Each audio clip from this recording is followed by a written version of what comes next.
Perkenalkan, saya Rika Yusrina, saya seorang mahasiswa akhir sekarang kebetulan Pak. Ya. Sebelumnya ada dua pertanyaan yang ingin saya tanyakan. Yang pertama terkait visi misi Bapak. Ya. Terkait program Bapak itu kan ada berantas KKN pungli dan juga mafia hukum. Yang ingin saya tanyakan, bagaimana kabar Harun Masiku sekarang Pak, yang tidak tahu di mana, dan juga nanti mungkin apa solusinya ketika Bapak sudah menjabat. Kemudian terkait salah satu statement Bapak, karena sekarang kita sangat sangat hangat dengan isu Rohingya Pak. Rohingya. Ya, waktu itu Bapak sempat berstatement bahwa Aceh, mohon maaf mungkin ada salah Pak, seingat saya Aceh tidak tahu berterima kasih karena saat tsunami dibantu oleh seluruh dunia. Tapi apa kabarnya ketika kami sekarang, tanah Tanah Nangro Aceh yang diperjuangkan dengan konflik Aceh? Oke, belum cukup. selesai Pak. Dua saja pertanyaannya. Iya Pak, saya jelaskan lebih lanjut Pak. Kenapa kemarahan ini ada oleh rakyat Aceh?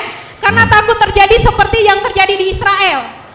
Tuan rumah diusir oleh pendatang. Itu salah satu tekanan. Bagus. Ya. Tabrak. Ya. Karena itu Pak, orang Aceh juga memikirkan tentang bagaimana tidak dibantu karena kedatangan ini sejak 2015. Ya. 2017. Oke, cukup. Ya. Sudah paham. Ayo. Oke. Paham. Geser dikit ke sini kakaknya. Saya tabrak ya, saya tabrak balik ya. Tabrak balik Kak. Pertama saya tidak pernah mengatakan rakyat Aceh tidak tahu berterima kasih. Tidak ada itu, tidak ada.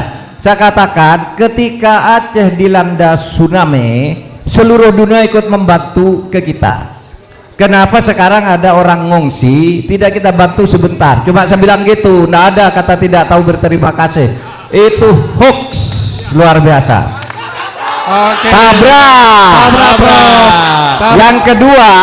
Yang kedua, kasus Rohingya ini dulu tahun 2015 masyarakat Aceh dan seluruh umat Islam Indonesia minta agar Rohingya ditolong karena dianggap ini isu pengusiran agama, sehingga dulu ditampung di sini dulu karena sini dulu yang setuju.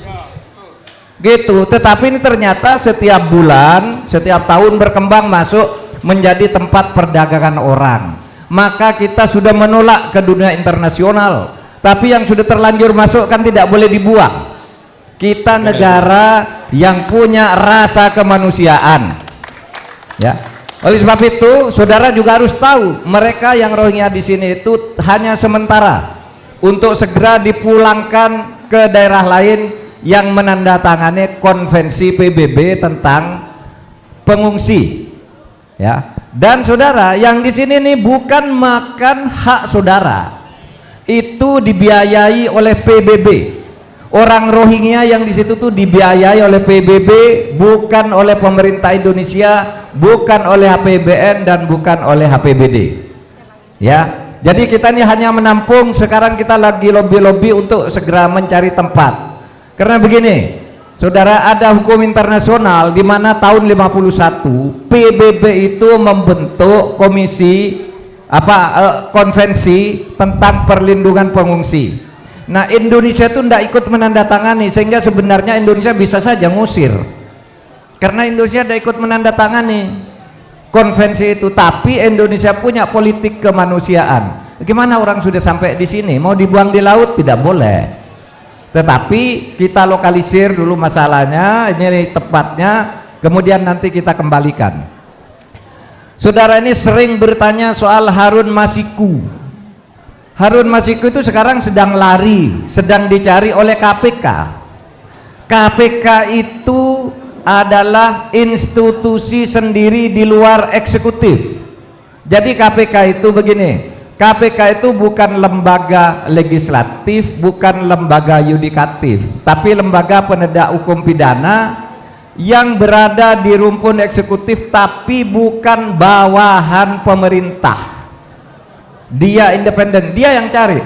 Kenapa yang ditanya selalu Harun Masiku? Wong yang lari sampai sekarang tuh lebih dari 15 orang. Saya suruh cari KPK, cari semua tuh, termasuk Harun Masiku. Jadi kalau Anda tanya ke saya, di mana Harun Masiku? Jangankan saya, kamu pun tidak tahu.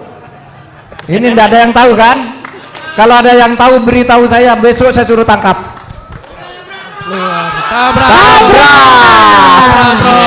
Ganti. Yang lagi. Tepuk tangan dulu dong, tepuk tangan dong. Gantian, ayo selfie. Coba tepuk tangan dong, teman-teman. Oke, sebelumnya kita minta ke teman-teman yang di belakang, kita menayang